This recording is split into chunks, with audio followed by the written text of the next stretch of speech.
Hormones के cell के अंदर एंट्री के दो मैकेनिज़्म होते हैं, जिसमें एक फिक्स्ड मेम्ब्रेन रिसेप्टर मैकेनिज़्म होता है। यहाँ पर जो भी हार्मोन होता है वो इटसेल्फ तो अंदर एंटर नहीं होता सेल के अंदर, but it induces certain changes by just binding to the receptor site.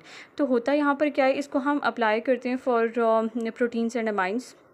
अगर ऐसे मॉलिक्यूल्स को जो प्रोटीन और अमाइन नेचर के हों, उनको अगर एंटर करवाना हो या उसका रिस्पांस जनरेट करवाना हो, तो ये मैकेनिज्म जो है वो यूज़ होता है। तो इसमें होता ये है कि सेल मेम्ब्रेन के ऊपर सर्टन रिसेप्टर साइट्स होती हैं। मैंने सिर्फ एक बनाई है, बट और भी होती हैं।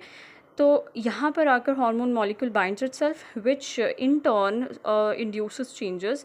और होता ये कि सेल मेम्ब्रेन के साथ ही अटैच ये जो एंजाइम होता है adenylate cyclase, it converts adenosine triphosphate into monophosphate, and this monophosphate turns the protein kinase into the activated form which was previously in an inactivated state.